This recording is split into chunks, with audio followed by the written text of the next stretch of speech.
These walls can talk. Open your mind and listen. Trailing down these hollow halls, can you hear me? Staring down these story walls, can you see me?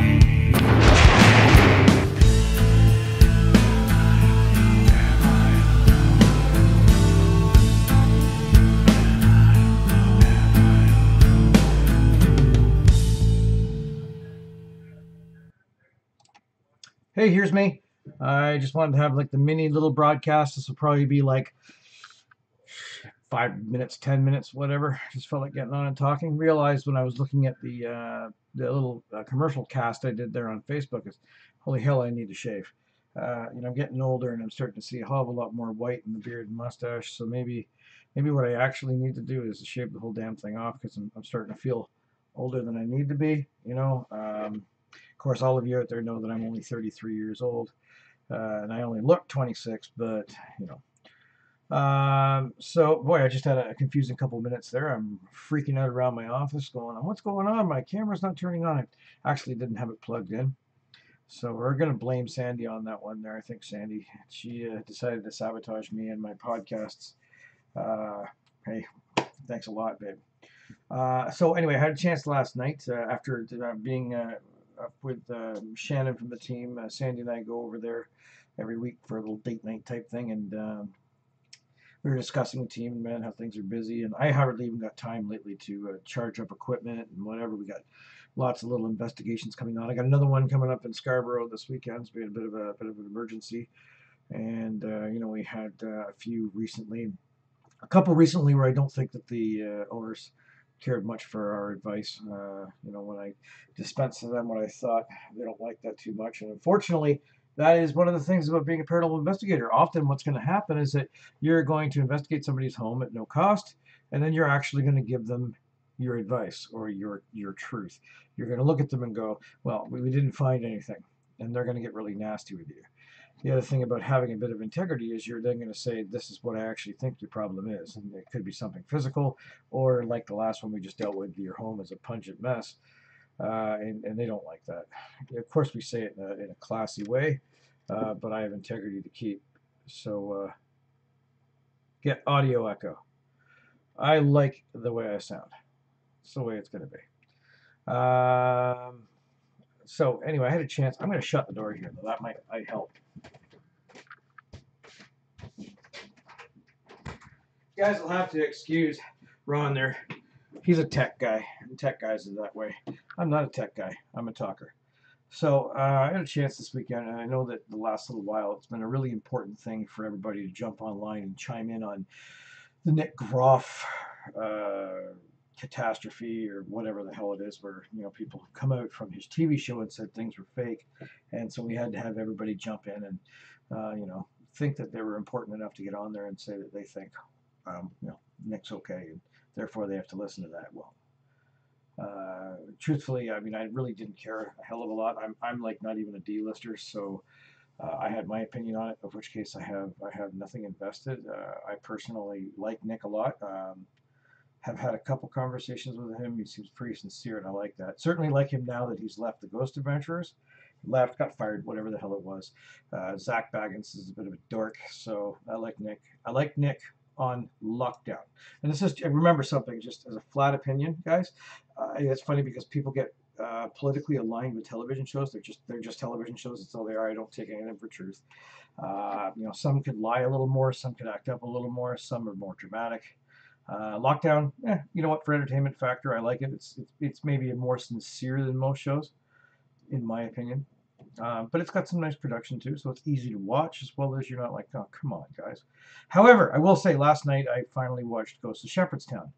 Holy shit. Okay, that not to be rude to anybody that's in the show there or anybody that likes the show, but what a piece of kife. It's terrible. It's a terrible show. You know what? To me, it just it harkens back to Paranormal State. Like we're in Paranormal State, everything seemed to be following Ryan Buell's demons, And with this show, it seems to follow, go from house to house to house in the same little village.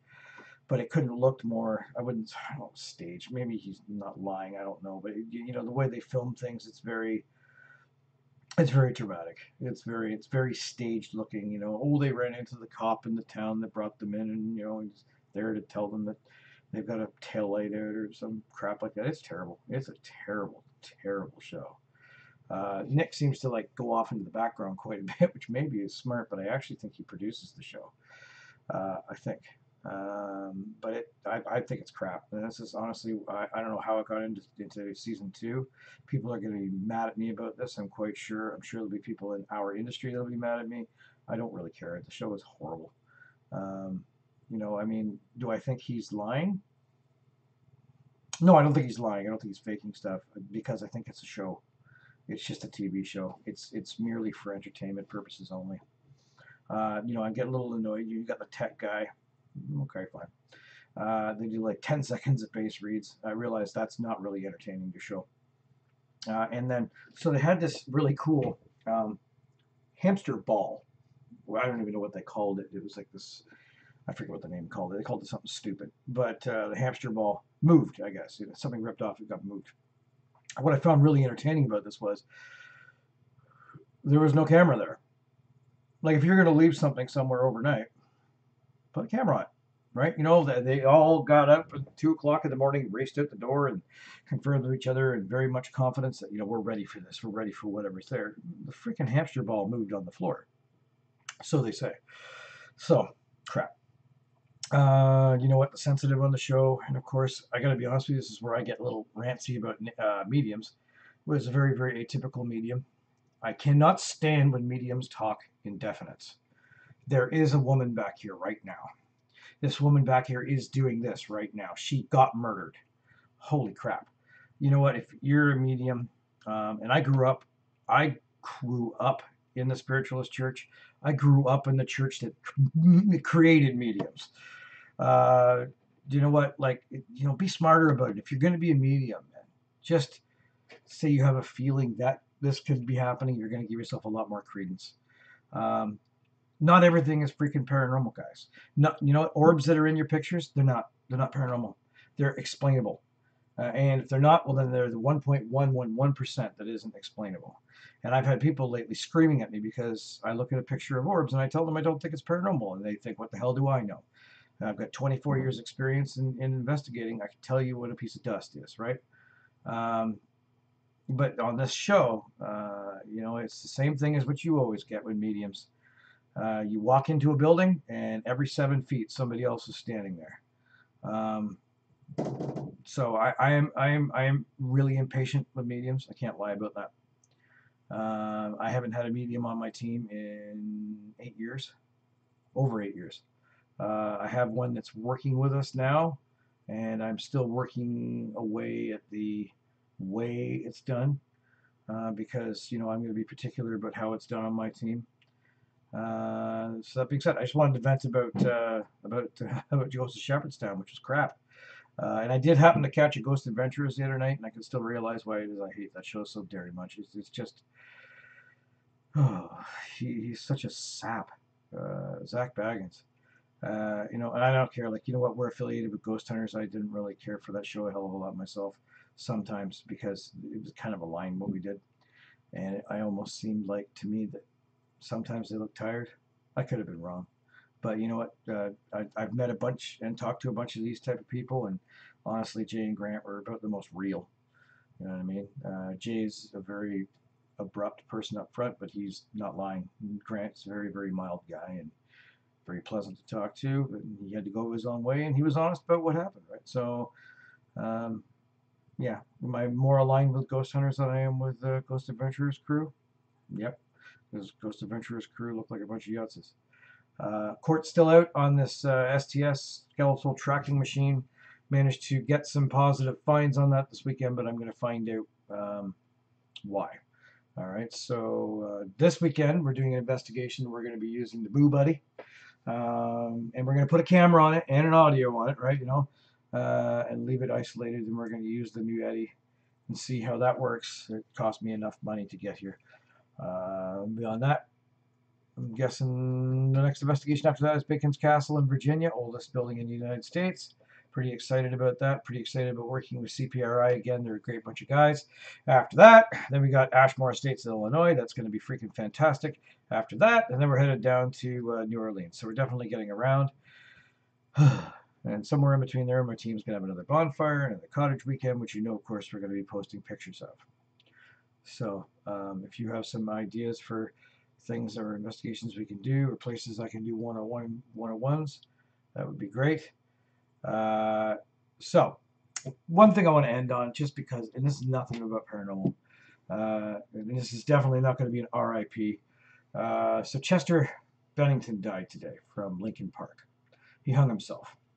And I'm seeing everybody out there posting shit on Facebook about, oh, poor Chester, this and that. He was a suicide. He was a victim of this. I don't care. I don't care. Life is about strength. Life is about fighting through what sucks. Every single one of us has experienced stuff in our life that could cause you to commit suicide.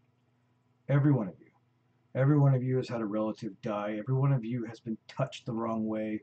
Every one of you has been through bad financial times. This was a guy who was rich, and he had a wife and 6 children. And he hung himself at the age of 41, when he was still successful.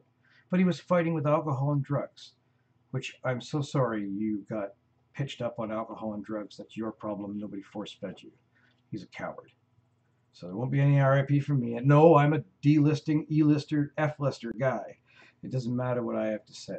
But this guy here isn't going to put a post out on Facebook about RIP for a guy who's a coward that hung himself and now leaves his children without a dad and his wife without a husband.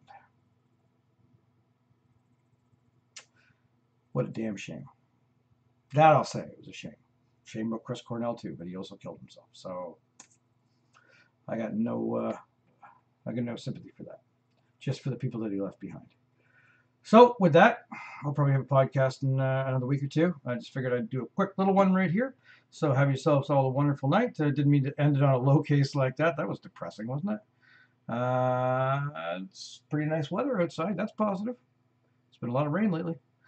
So I have to think about an exit sound or same name. Something to say like, stay sassy, Oshawa. That's not